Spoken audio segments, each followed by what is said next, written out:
What's going on, everyone? It has been another really weird and really annoying week without sports, and I am slowly but surely getting increasingly closer to the proverbial cliff, if not the literal cliff, and jumping off of it. I But don't with think we that should being start the said, show like that. I don't I think we think should it's a start. great way to start the show. We gotta start with a little pessimism, Jalen, okay? Because this is a Fourth and Long podcast. This is episode 31 of the Fourth and Long podcast, and I am, of course, your host, Ross Allen, joined alongside by co-host Jalen Johnson and co-host and UFC correspondent Blake Campbell. Are you guys not as close to the cliff as I am, or Nah, how you feeling? I think I'm getting tired of there not being sports, but I'm happy that at some point they'll most likely be back. So I'm excited for what the future has in store. I'm gonna knock on wood for that one. Yeah, Thank I'm definitely good to go, bro. After I heard that UFC 249 news, which we will get to in a second, Right. Yes, we will. I'm good to That's go. amazing. Can't All wait. right. So, But we'll get to that in a second. We're going to start things off with NFL news. I was happy when I saw this today. I'm sure you guys are going to be very happy about this as well. And NFL fans across the country are going to be extremely happy about this. Maybe except for Saints fans, because the replay for pass interference is almost certainly will not be extended. This is that new rule that was sparked from the Saints non-call against Rams in the NFC Championship game a couple of years ago. I've always stated my case on this plenty of times. I thought it was a total overreaction. I thought this rule should never been put in place, and I was shocked and appalled that this passed by the owners. 31-1. Remember that. 31-1 last year. It wasn't Justin said. Who was the one that didn't vote for? Was it the Rams? I can't remember who it was. Yeah, it probably was. probably the Rams. But, They're like, I don't that'd care. be such a troll. That'd be such a troll. Hey, what better way? That's wild. It was all clean. It was clean. All clean. Yeah, but no one liked this rule, or every owner but one didn't like or liked this rule, I guess, or whatever. It was a stupid rule. Fans across the country absolutely despised it, and it was just stupid. The new rule sparked from that non-clause I said, and yes, Blake. So the only thing that I have to add on this is I wouldn't have mind seeing how this rule played out if they actually changed the calls. Like, I don't have the exact percentages, from last season, but it was crazy. Like the first 6 weeks of the season, I mean, I think they overturned like one play. Well, you all know who's responsible for that is a guy that we've talked about before on the show. When the NFL season was still taking place, we haven't even had a whole video on it. At that time, it was our most watched video as well, and that video was titled "Al Riveron Sucks," and a lot of people share that same sentiment. Yeah. He still does, man. He's awful, but he was just so tone deaf. You know what I mean? Like that really, if you're gonna initiate, like if this is gonna be initiated by the whole league, they should have at least given it a fair shot. And it seems like there was really, I mean, I'm on your side. I'm of the team where I thought it's a judgment call. How are you going to change a judgment call? That just makes zero sense to me. Yeah, and I feel like it kind of became a rule to where it was like you're replaying it and you're looking at it, and then it's like you're going, "Oh, I'm going to stick with what my refs think." It was like, then why the hell do you have the rule if that's what you're exactly. process that was the whole thing. Al Riveron didn't want to overturn it. The officials on the field didn't want to overturn it because they made the call on the field. Exactly. It's pride. It's being stubborn. It's being a piece of crap, and it's not doing your job. It's pretty much saying I messed up, and no one wants to sit there on live television and say I messed up. No, it's because they're all cowards. And I wish they wouldn't think like that too. It's like, man, we should be doing this for the players. We should be doing this for the fans, for the teams. Like, let's just doing it for the game. Let's get it as correct as possible, so the game is as least as affected as it could possibly be. See, it's when refs do that, when they don't want to actually admit that they messed up and make the right call, they're underlining the integrity of the game. Right. It's just disrespectful at that point to the players, to the coaches, to the fans. Your ego should be completely subtracted from this whole formula. I mean, really, all that should be going on here is you're trying to make the best calls that's in your ability to make, right? Mm-hmm. And they just really, I think they dropped the ball last year. I think they made it way too much about, and I don't know if it's fair for us to say pride because we really don't know what every ref is thinking, but That's fair. what else could it be just from on the outside looking in? What was the reasoning behind none of these calls really getting a fair review? Especially when those calls should have been overturned as well. Especially when the evidence did show. Okay, Drillin, you bum. But we won't go into detail on that. I think it's lame. I'm happy that's being taken out, or at least is very likely going to be taken out. Right. And I think, like you said, Blake, I think it could have been a successful rule change if they actually reviewed it and if they actually, looked at the evidence and changed it when they need to, Right. But is what it is. I'm glad it's gone, or at least it better be gone soon. Another positive story coming out of the NFL, at least if we're all being optimistic here. So over the last week, President Trump held a business call with a bunch of the heads of every major sports league, including the NFL, NBA, MLB, NHL. You even had like NASCAR on there. You had Vince McMahon for the WWE on there. They had pretty much everyone but the NCAA. That must have been a fun call. Well, characters on there. Had Dana in there, had Vince McMahon in there. I would pay to see an argument between Vince McMahon, Donald Trump, and Dana White. I don't think they'd be arguing, though. They'd probably all be on the same Or maybe team. not argument, just a discussion between those guys. Yeah, give them all a side. That'd be passionate, a very passionate discussion. Oh, yeah. But positive news, at least if we're all being optimistic here, is that what Trump said to the press after that call is that he said that the season should be starting on time for the NFL. It may be optimistic, like I said. It may not be likely, but at least tell me there's a chance. Yeah. That's what you think. That's pretty much what's going on. Definitely there. I just hope. I don't have my crystal ball that I can reach and start rubbing and telling you guys exactly what's going to happen. Unfortunately, I just don't have it on me. I'm not bald anymore. Yeah, Blake, we're not letting you rub your balls on the show. It's not advertiser friendly. Right, can't do that. Set myself up for that one. But yeah, no one knows what's going to be going on by September. So it's easy for Donald Trump to come out and say this now, but it wouldn't surprise me if something crazy happens in the season. No, I'm not expecting anything good to happen because every time I do expect something good, no. It's a backfire. No. What I was going to say is I'm hoping he's right, but at the same time, for me, it kind of felt more of like I get the support of football fans if I say guaranteed football is going to be on time. Right. It's election season, man. You got to get those votes. It's election season. That felt like more of a reach for votes for me. Hey, wait. Because guaranteed football. Hey, I am no campaign manager, but if Trump really wants to get the Democratic votes this time and sway the blue states, I say that he should start a campaign or like executive order to get the Rams to change their logo, which is something we're going to get into in a second. Oh yeah, he got a lot. He be a hero to those fans. He got that. Yeah, but how many Democrats are living in St. Louis? Oh shoot! Yeah! I'm sorry, LA. Oh my goodness, I just made a boo-boo.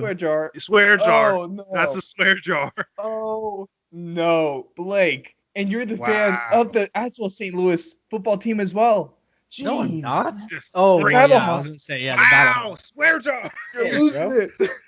St. Louis Rams never should have left St. Louis. Blake. Never should have left them. This man. Am I going to fire your ass? They got the trash Chargers in LA and the trash Rams in LA. It makes no sense. Oh, man. What was trash, though, was the Buccaneers' now previous uniforms, because as of today, they are welcoming in the TB12 era with, I wouldn't say brand new. Almost back. Yeah, they're almost welcoming back this new uniform. You know what? But I do like it. I hope you guys all should have got a chance to see them right now. So the looks are similar to their uniforms from their Super Bowl era from a number of years back. But back in the Mike Aslot day. Jeez, that's really going back now, huh? Poor Bucs fan.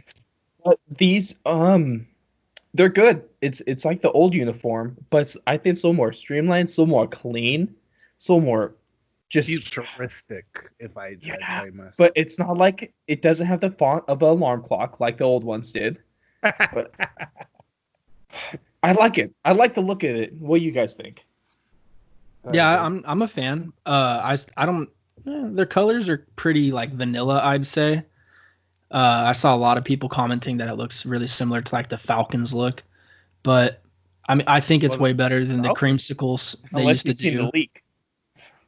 Yeah, have you seen the leak? Have you seen the supposed leak for the Falcons uniforms, which are officially going to be released on the 14th? No, they were just saying the colors look really similar to the Falcons colors already. Yeah. The Falcons leaks, though, if we're on the topic of new uniforms, the Falcons leaks, from the 3 pictures that I've seen on Twitter, they look bad. The numbers are huge, and there's the what's the word for it? With the black kind of fading onto the red on the home unis. Yeah, it kind of felt kind of Jaguarish to me. Yeah, the Jaguars had that jersey we don't speak of. No, you want to know what it looks like? It looks like something not even the XFL, where it looks like something you see in the Arena Football League, man. Yeah, it looked trashy. It just looks like they're trying to do too much with it. It doesn't look like an NFL jersey.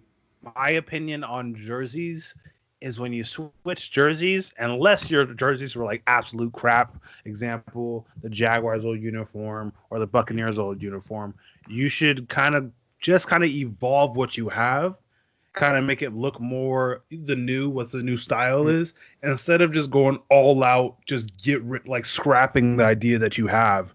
And I feel like you should more just evolve what you have already. Almost like what the Jets did last year. Not a lot of people were the fan of the Jets in uniforms, but I was. I think they look good.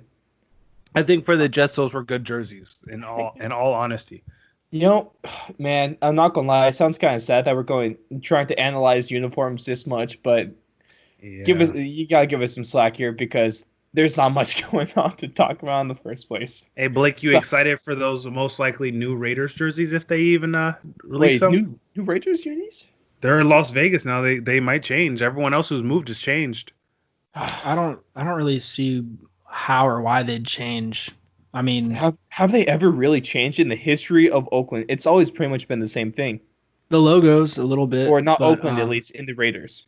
It nowhere on there. I don't really think it has Oakland anywhere besides like the end zones, that they're gonna have to change from what you see on game day. So I really don't think there's gonna be, as long as they keep the same colors, black and silver, which I don't know why they wouldn't keep that. That'd be really weird. Yeah. And that's been a hot topic too, ever since this move was first announced. Like, are we going to be the same colors? Are we still going to be the Raiders? But yes, we're still going to be the Las Vegas Raiders. Colors, we're still going to have the same colors. And so I really don't see too big of changes happening. And I haven't heard of anything yet either. So I don't think anything's going on. Yeah, I feel like if they do change if they do change their jerseys at all, it'll probably just be like we said, a slightly, cleaner look or something like that. Nothing too big, add like a stripe or something somewhere, probably be like the most dramatic it is. See, the Raiders I'll admit, for all my hatred of them, the Raiders do have their bland uniforms, but they're clean and they're not bad. I have a saying for you, bud. Yes. Sometimes less is more. Yeah, no, that's the thing about the Raiders. I wouldn't even want to see them add a stripe to it. I like their color rush though. That all white and silver color rush. They're nice. I think it'd be way cooler if they would let us go black. Let us go black color rush and then with silver helmets. That would be insane. I think that they should. Well, first of all, we have to have that rule of having multiple helmets, which is. Oh, they got 2 helmets now. It's perfect. No, it's what is really the team that's going to help the best is the team that has the best throwback logo in the NFL, and that's the Denver Broncos with the big D with the Bronco in it. Best logo in football. Are you kidding me? Best logo. You've got to be sipping some Kool-Aid. I don't know.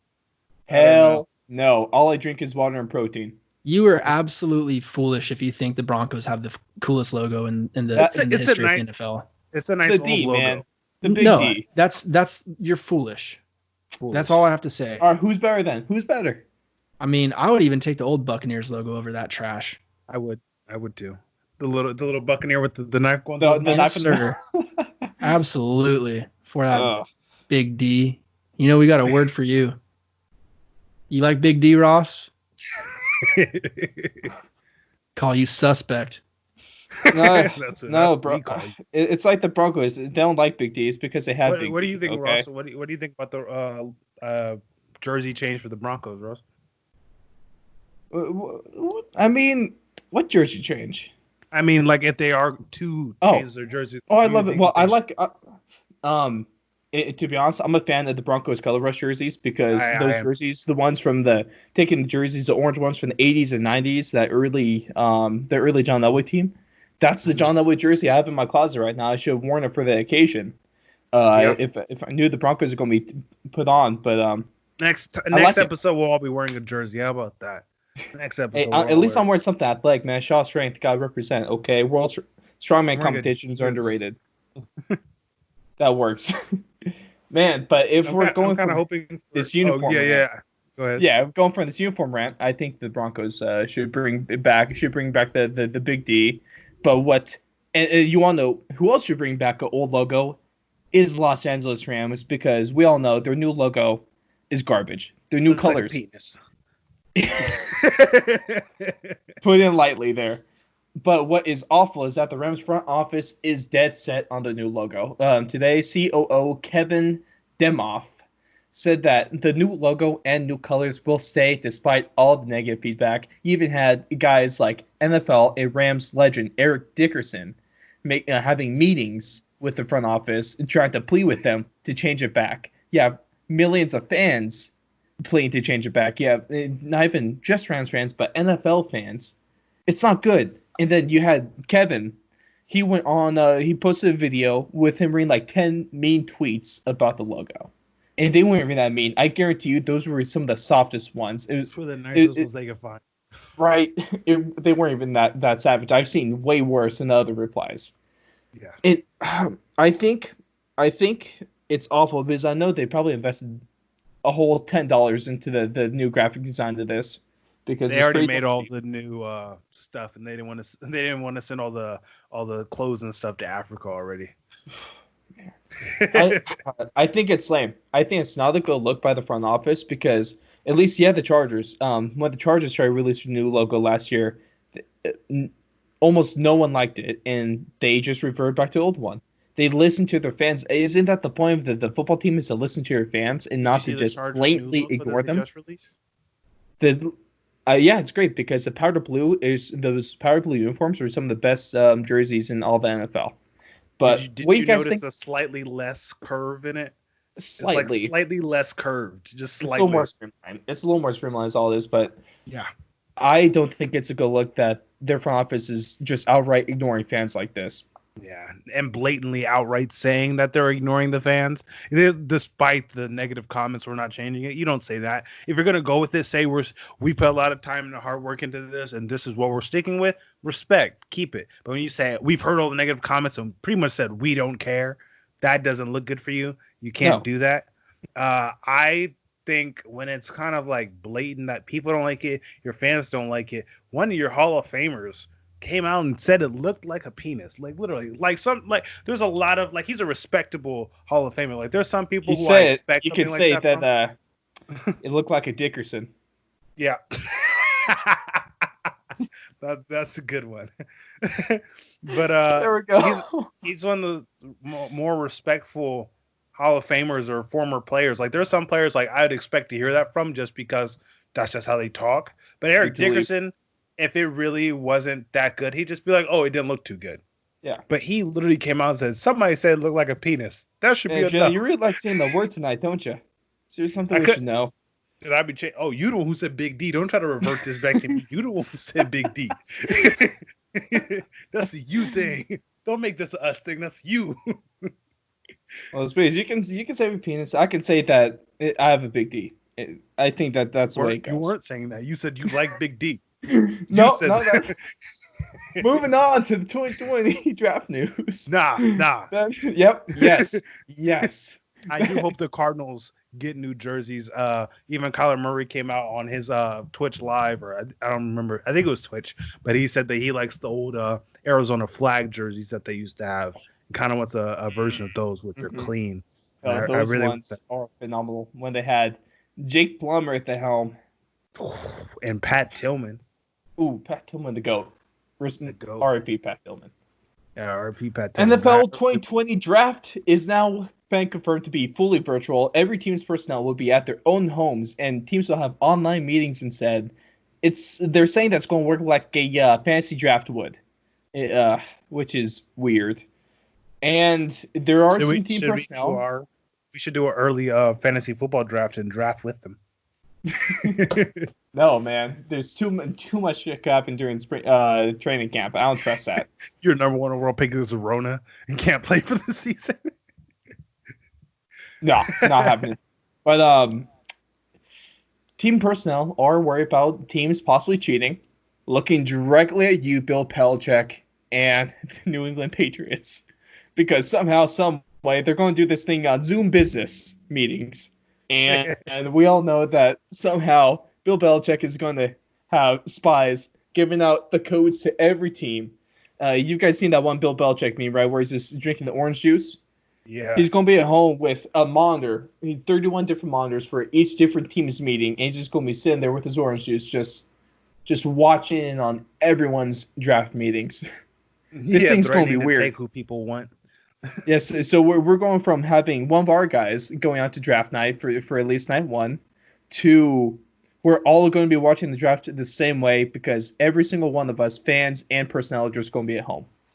Do we have to pay to watch it? Is it free?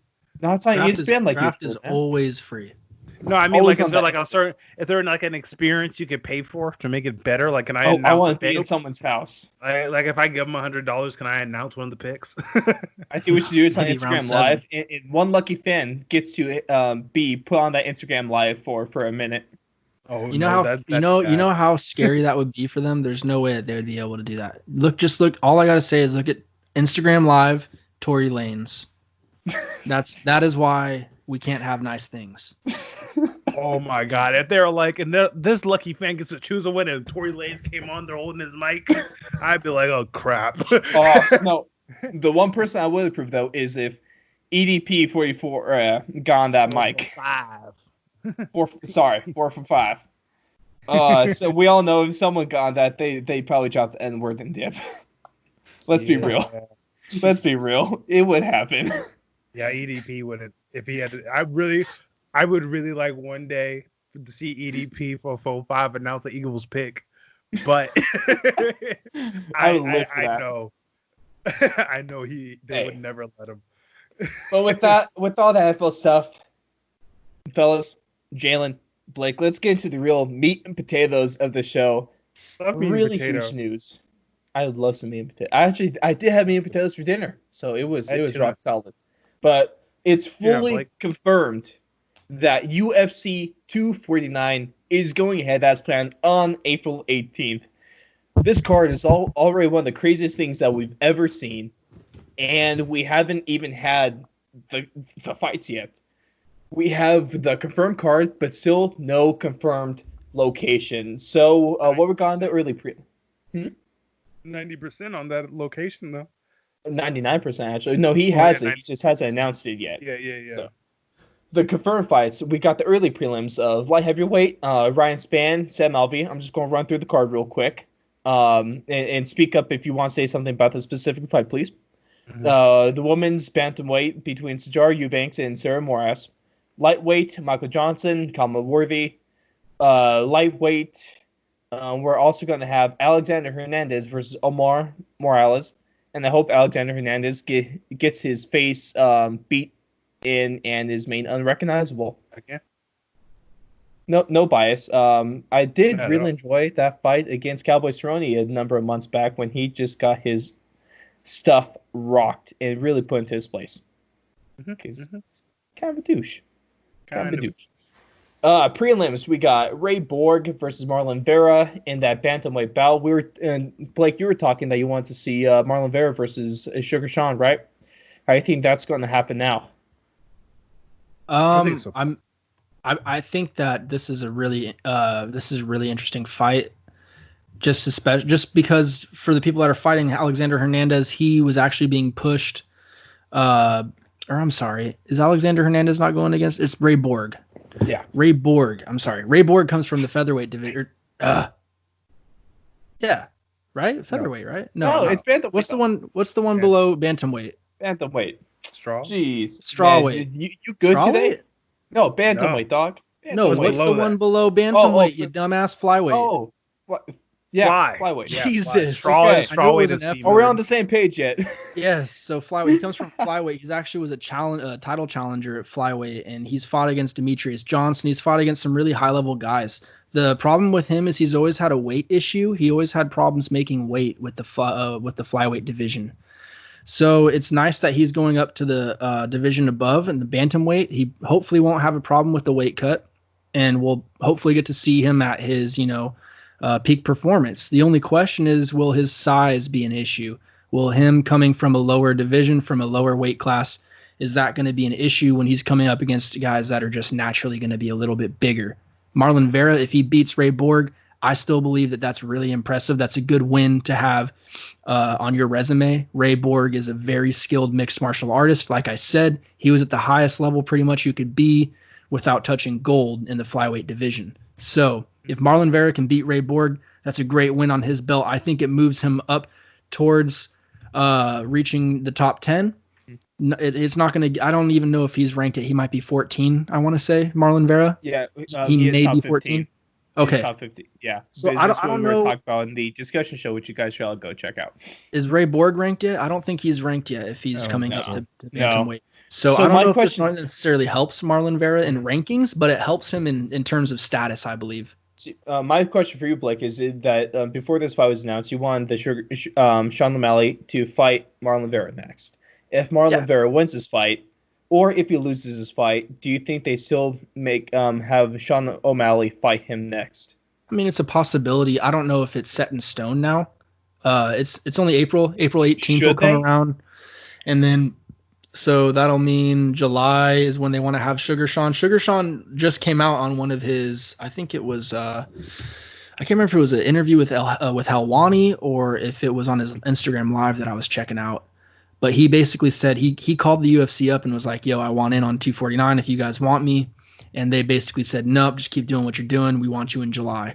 So it sounds like his timetable is set for July, a July return. And so, I mean, it's possible Marlon Vera, he'll be ready in 3 months. I mean, shoot, why not? But I just don't know if that's the direction they're going to go. Maybe if Marlon Vera knocks out Ray Borg, right, has a really impressive finish or something, get some hype going into that matchup with Sugar Sean. If Marlon Vera loses, they might still make it, but I don't think they should. If Marlon Vera loses, I kind of think that's kind of, you can't put him against Sugar Sean anymore, because right now you try to have Sugar Sean look, you kind of want to make him look not unstoppable in like fighting tough competition, so he can look like he can get that hype to be a main. He needs to take a step up, I would say. Yeah. Well, also, if Marlon loses, he's dropping out of the top 15, and Sugar Sean's next fight is going to be against someone in the top 15. Yeah, it should definitely be someone in the top 15. If Vera wins this fight, it's very much a possibility. Yeah, very much a possibility. But if you make this fight, if after Vera loses, I think you're kind of expecting Sugar Sean to stay ranking wise where he is. I don't think you can really move him up if he beats somebody who just came off the walls. Yeah. I like this second fight though. Oh man. With middleweight Ronald Souza and Uriah Hall. Uriah Hall, anytime I see his name pop up, it's intriguing. You never know what you're gonna get with Uriah, but he's still like the delivery man of one of the most nastiest knockouts I've ever seen in my life. Time. Like, my goodness. I mean, that doesn't even do it enough justice to describe it like that. But you're gonna be on the edge of your seat anytime you see a guy like him fighting. He's just insane athletic. So he's flexible, he's athletic, he can hit you from any angle. He's got all the tools in the toolbox, they like to say, in terms of striking. So who knows? Ronald Souza's a really good opponent. That's a high level guy right there. That's a solid fight. Guy. I mean, this prelim is for it only being 3 fights, it's a rock solid prelim because the main event of the prelims is going to be the rescheduling of a fight night that was supposed to happen a few weeks ago. This is going to be Francis Ngannou versus Ngannou. Thank you. Against Rosenstruik. I know. Thank you, Jalen. Did you get that one right? Yeah. I did get that right. Thank you. Okay. Jarzinho? Jair. You mean Jairzinho? Jarzinho? I love that dude's name. I love it. Can't pronounce it, but I love it. No. It's so good. But so I'm guessing that at least if Francis wins this, he's probably the number one contender for that heavyweight belt. For whenever Stipe and Cormier decide to fight, it's on Stipe at this point. He's still waiting for the eye to heal. He wouldn't have to wait for that eye to heal if someone didn't poke him in the eye every time. That's one of the things I don't like. DC's a great dude, but the only things I don't like about him is how much he complained about John Jones's eye pokes when he does the same exact thing. Well, I didn't like today. He had the interview. I think it was talking with Ariel Helwani, or he was just talking with himself. But he was like, yeah, they talk all the time. They're a great duo, though. I love listening to them. Yeah. But they were talking about how DC is getting impatient with Stipe, even though DC. So it's been like 7 months since they fought, or whatever, what have you now, and it for the rematch for the belt after DC beat Stipe in the first fight, he made wait over a year, and it's a little hypocritical by DC, and just he's a little bit. A little hypocritical. Well, I think DC didn't really say he didn't come out and say he was getting impatient. He actually said that he was very understanding of the situation right now. He said that for right now, the reason he's not impatient is because Stipe is putting firefighting first. He's putting the pandemic first, and so he totally understands that. Oh yeah, can we talk about that for a sec? The thing that does frustrate him is the fact that Stipe keeps going back to that eye problem, and he just doesn't think it's that big of a deal. But yeah, what were you gonna say, Ross? Well, he wouldn't have to keep talking about the eye. Like I said, if DC didn't keep on poking him in the eye. But I would like to highlight, you brought up a great point. Shout out to, he's my favorite fighter in UFC, in MMA, is Stipe Miocic. And it's because he's... I thought it was Don Cerrone, you liar. All right, he's one of my favorites. Miocic is definitely up there, okay? Well, it's because it's... He's put fighting has always been secondary to him. His championship UFC career, arguably the heavyweight GOAT. This is all his second job. His primary job is serving as a firefighter and first responder in Chicago. And that is remarkable to me. And it's remarkable that he's putting this whole fighting career on the back burner because he's solely focusing on helping everyone with this pandemic and trying to get through it. And so I really just want to give out it probably doesn't mean much, but I want to give out the respect to Stipe because he deserves it, man. He's one hell of a person, one hell of a fighter, and I respect the hell out of it. Yes. And I think he's one of the most respectable fighters we've ever seen. He has to be, right? Because he's not outspoken. I mean, he can't be outspoken because you can hardly understand a word that comes out of that guy's mouth. Yeah. Yeah, that's pretty hard. But also that dance he did after he knocked out DC wasn't... He did better than Shevchenko. Yeah. Oh no, let's not go that. You know that one felt so good for him though, especially like the manner that he got knocked out by DC. Like, dude, you know that one that had to, like the highest of highs. Possibly too. Yeah. Well, it's because DC just caught him with that lucky elbow and maybe not lucky. It was a skill shot. It was more of a forearm. It wasn't even an elbow. Anything DC accomplishes is not lucky. I'm sorry. No, it's not luck. No, I misspoke. It wasn't a lucky elbow, but he just caught him with that elbow out of the clinch, and that was caught him, bro. He just caught him. Whereas Stipe, sometimes Stipe totally changed his game plan, landed that body shot, and you could see it. And then he throws. What's weird though is why did it take? I know we're kind of getting off topic now, but like always, DC made a good point. Like, what if you can't punch him in the gut next fight? Like, why did it take him 3 rounds to figure that out in the second fight? Like, he was getting his ass beat before he figured that whole body shot out. So I don't know, man. That's a topic for another day, though. Let's keep it going. Yeah. Let's go to the main. Let's go to the main card. Yeah, okay, but we even get to talk about this fight, the Francis fight, because it's probably going to be, like I said, it's for the number one contender. Oh, yeah, that's right. I forgot about that. Yeah, right. How are you going to forget about this? No, we didn't forget. We meant to start bringing up Stipe, and who wants to talk about that guy anyway? He's just a firefighter. But this fight is going to be damn good. This fight, I was really excited. I was sad when this fight was first postponed, but I'm glad we're going to get this, and it's one hell of a fight to have on the prelims too. I'll tell you that. I think Francis better not underestimate this guy because Rosenstruik, to me, he seems like a really good dog. You know, like if you're a betting guy, that's a dog right there. I'd bet on because this guy, he looks hungry and he looks like he can freaking do it. Is this and Ngannou is in the main card. This is the prelims. This is the main event of the prelims. Yeah, as we like to say. Well, it's because the main card. The prelims. Yeah, this is prelims. That's insane. These prelims are damn good. But the main card, the prelims. Keep in mind, we don't have. I want to say it's 4 or 5 other fights that we didn't go through. Mm-hmm. But we don't know whether or not those are going to be on ESPN or not. Yeah. So there's like the Sam Alvey fight, Sajara Eubanks, Michael Johnson's even fighting. So those are all listed on the early prelims. We just don't know how they're going to be aired yet. Yeah, we don't know if it's official. Yeah. I don't know if it's not only that, I just don't know if it's official or if it's ESPN. No, I mean like not official placement on the card, like where each one is going to go specifically. I could turn my TV on real quick and check the guide. Actually, no. The guy might be off right now. Though. They just got to know. But the main card we got, the first fight of that main card is going to be that the featherweight bout between Calvin Kattar and Jeremy Stevens, and this is going to be one. This is a good fight to start off the main card. This is a really, really good fight. Like Calvin Kattar, I think is super underrated in the featherweight division.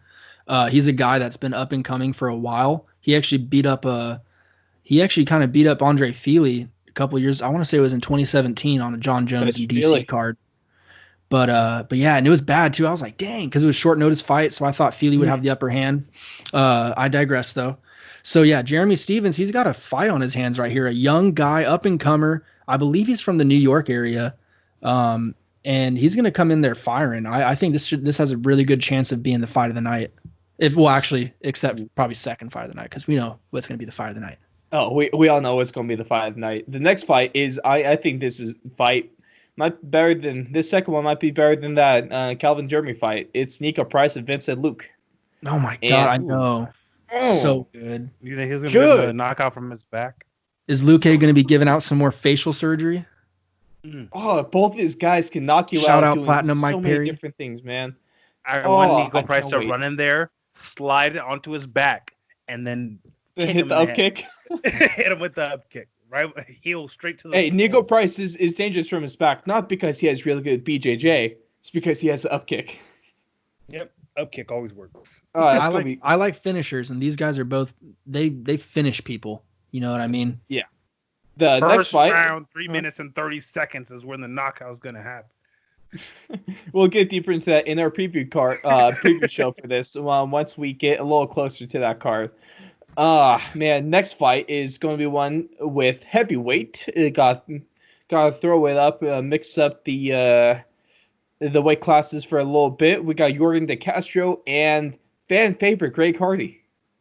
Ooh. Man. Everyone wants to see him get knocked out, so people are ready for that fight. Oh, let's hope so, man.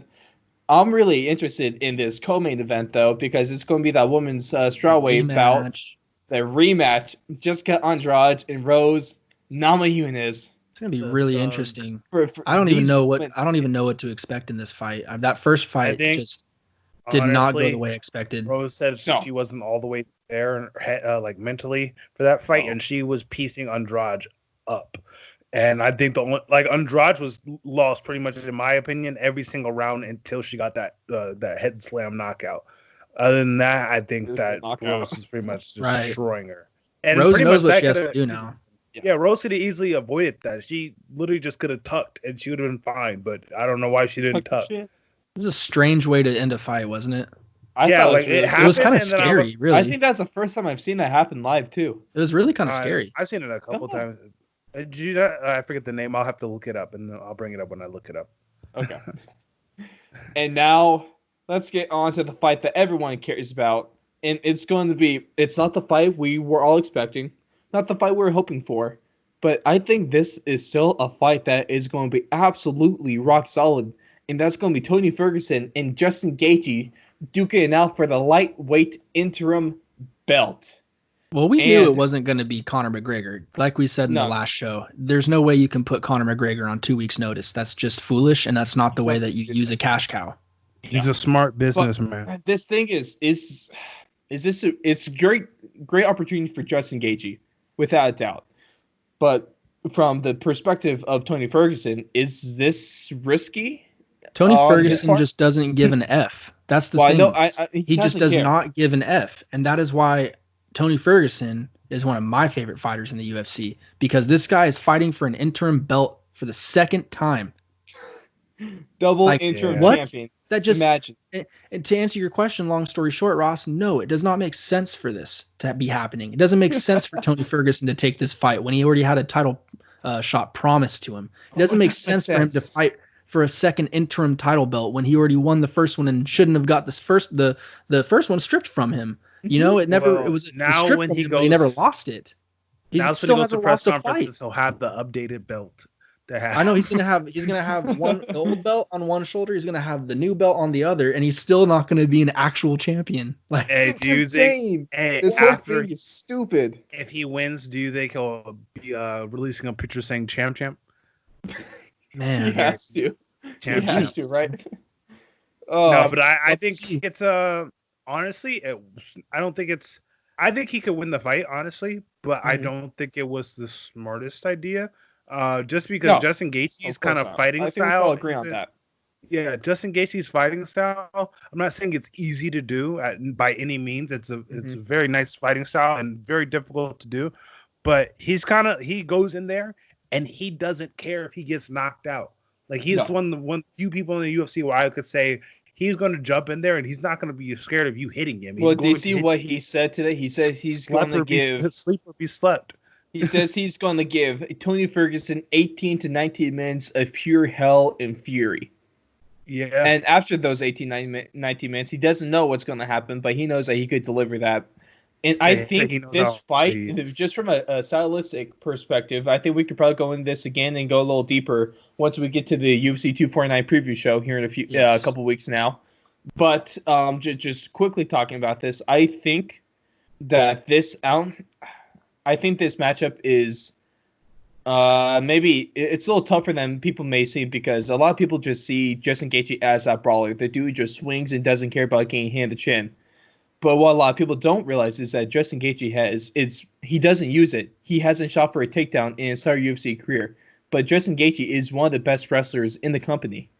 Why are we talking about it if he hasn't used it? That's what I want to know.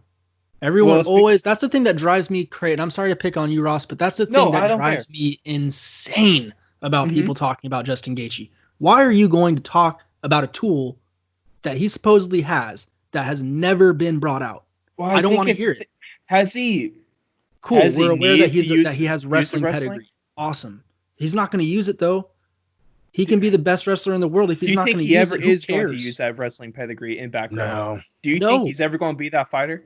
He has come out and publicly said multiple times that he does not want to wrestle at all. He despises it, actually. He thinks that there's a reason, Ross, why there's every single fight of his, he gets a performance bonus. Is that not weird to you, though? No. It is very weird, but it just shows you his mindset. He's not there to necessarily win championships. He's there to just give to entertain. He's there to give you the best fight possible, and he's there to make money. Mm-hmm. He's a prize fighter. I mean, it's kind of like the whole Yoel Romero thing. He's an Olympic wrestler, and he doesn't shoot. He fakes a shoot, which people do every single time somebody reacts to it. But I was like, he's literally never shot in his entire UFC career. It's so weird. Never shot, but he pretty much never shot his entire UFC career. People still react to him acting like he's gonna shoot.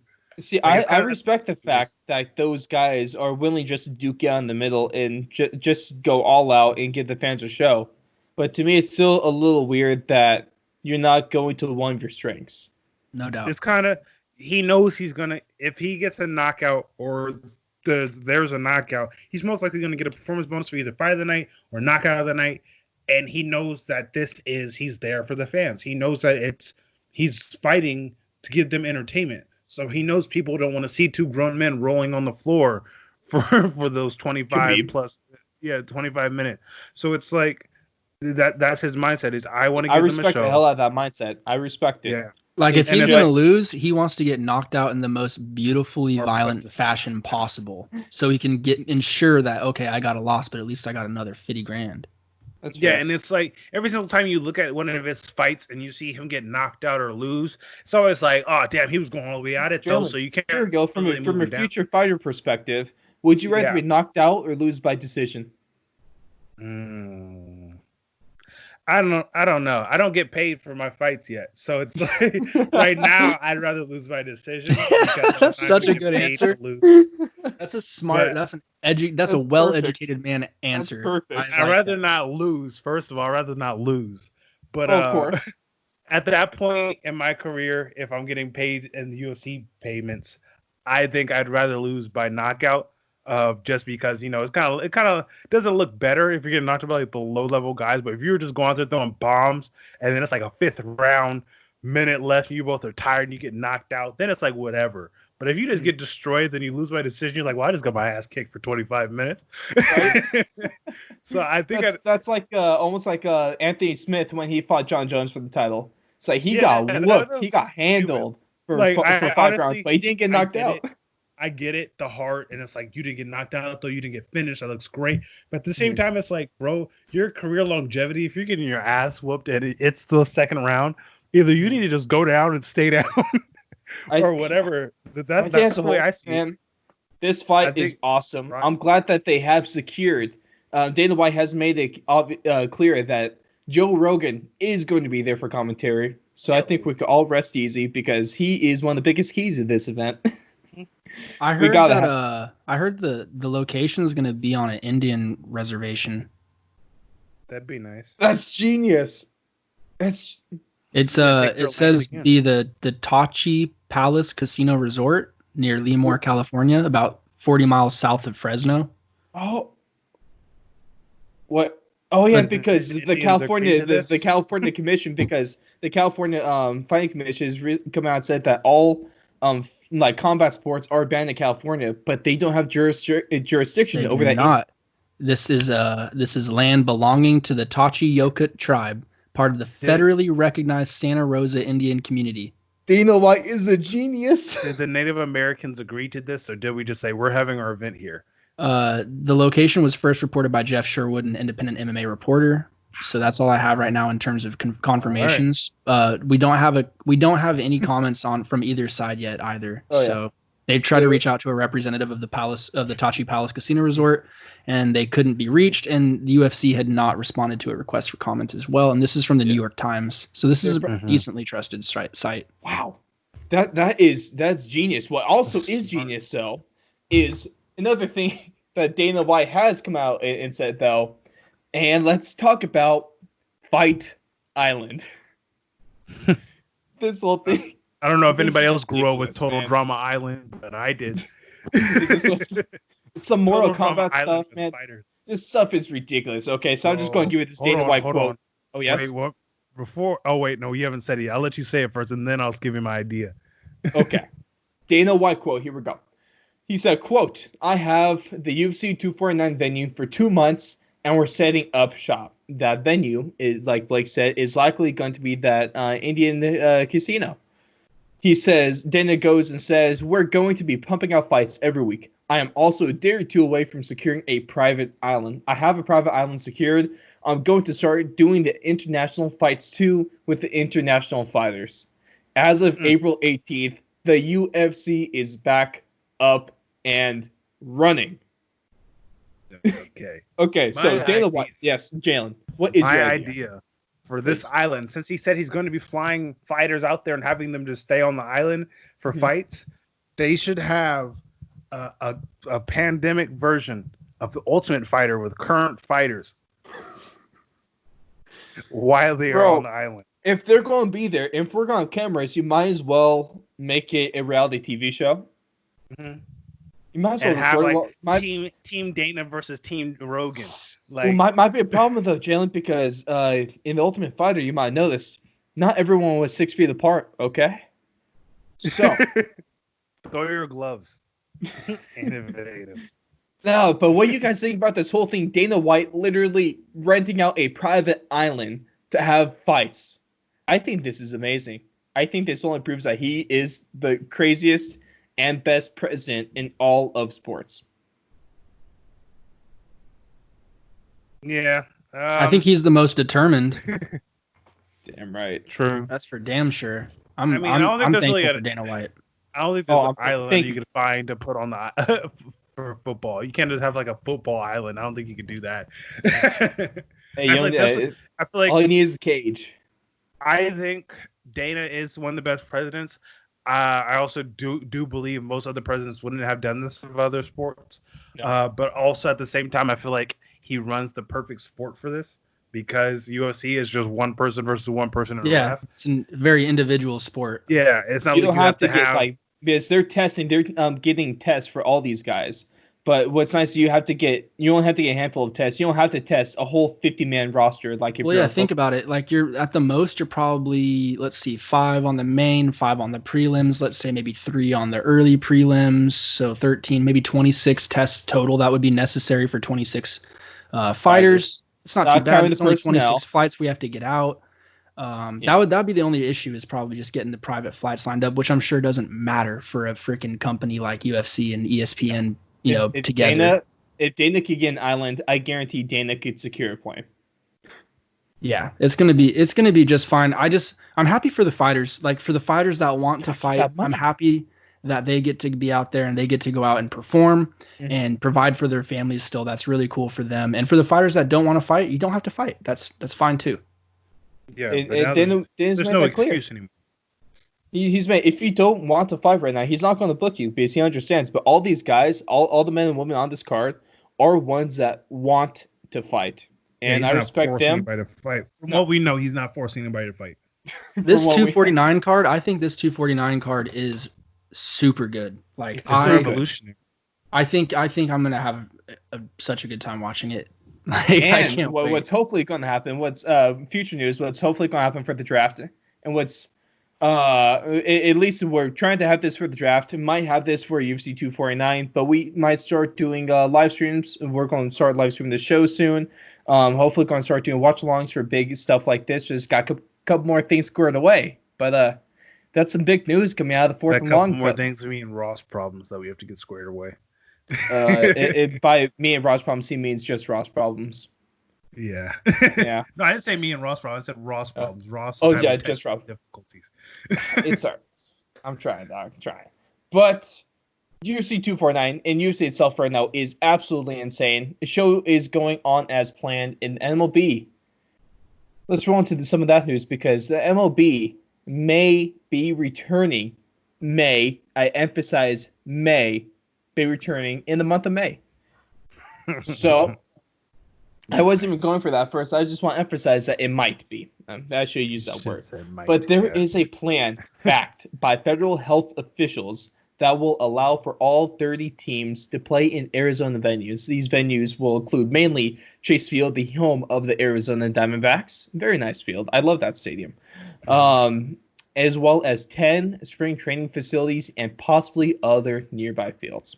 So how this thing is going to work is that players, coaches, and all other essential staff will be living at local hotels in relative isolation, only leaving to go to the games and back. No fans will be allowed in these parks, essential personnel only, and instead of sitting in dugouts, players will be sitting 6 feet apart in the stands. I just imagine that in my head. Stupid. What? You're up down there. You see someone picturing my head. It sounds amazing. No mound visits because that's not 6 feet apart when you have that mound visit. Electronic strike zones. There's what's going to happen instead of the catcher. Instead of the little mound visit, the catcher's just going to yell at his pitcher. That was a strike. Hey, start throwing strikes, jackass. Something like that.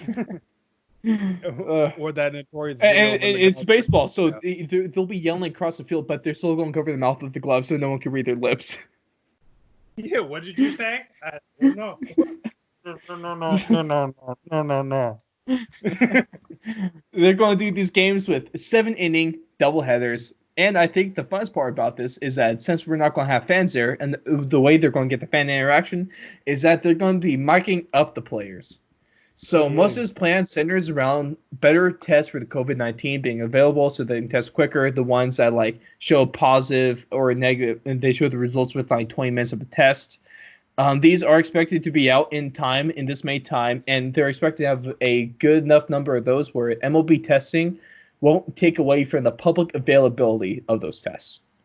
And so, to me, in this, I ask you guys, is this all worth it? Is this plan worth it? If it is healthy and is backed by the feds, should we do this? I think we should just kind of wait. In my honest opinion, I think instead of trying to make all these random plans just to keep seasons going, honestly, I think we should just wait it out and have a earlier next season. Not earlier next season, but like a quicker transition to the next season. That for most sports, instead of just trying to get out these seasons to where it might just bomb, and then it's like you might lose interest, and then people don't want to watch, or just something stupid like that. But I just feel like we're kind of rushing it out and try to do stuff, and we're kind of putting players more at risk. And it's like some of these players are going to play because they're team players. They're going to want to play.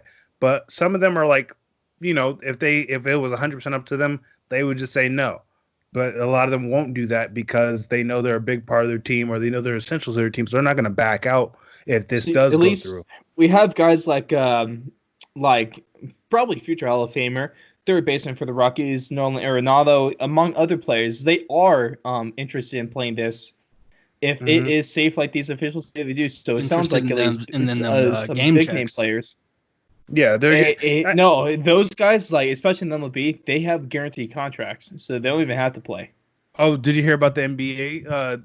If the NBA season is canceled, only 9 players in the NBA will receive 90% of their checks. Damn! Yikes! And they're all represented by the same guy. Hey, that agent's still collecting that money.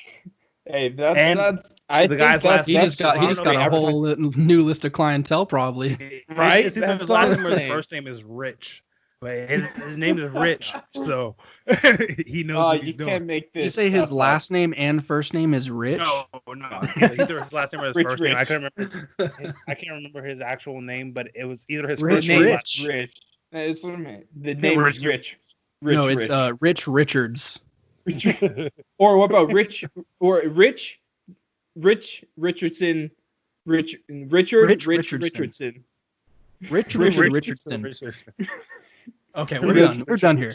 He just goes by Dick. Full circle. We go from the Rams logo all the way to here. So Rich Richardson. Guess who brought up the Dick? Ross. Ross did. Ross likes the big D. No, that's not where we're going with. Verbatim what you said earlier. You said you like the big D. I hate you. No, I hate you guys so much. You can't put this on Twitter because I control all the footage, boy. Okay. I just screen grabbed this. I mean, you can. And I can edit everything on our Twitter. Oh, that's not good. With that, I think we're just going to wrap it up now. I'm going to escape with the little dignity I might have left. Who knows? That window right to my left looks really enticing right now. We don't condone suicide. Sad boy. Come on, bud. You'll be all right. It's real sad boy hours. But thank you guys so much for tuning into the show. This was episode 31 of the Fourth and Long podcast. Of course, Ross Allen, Jalen Johnson, Blake Campbell, all a bunch of guys. All we do is overanalyze things, go on tangents, and talk a bunch of crap. And I don't know, man. That's about it. That's about what we do, yeah. I think we're kind of wrapped up in a nice little bow. But there we go. That's the news we got for you guys this week. This is going to be released on Wednesday. What you guys can look forward to our Friday release this week is likely going to be, we had the NFL come out with their they had the NFL All-Decade Team. And so, with that being released, we're going to bring you the official Fourth and Long All-Decade Team for the NFL. That's going to be released on Friday. We can't wait. Cardinals players.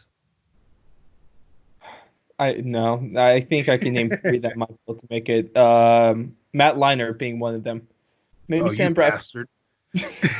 There you go. But we'll catch you guys all later. Of course, everything's going to be linked to the website elite. The website's going to be linked: Twitter, Instagram, YouTube, all that fun stuff.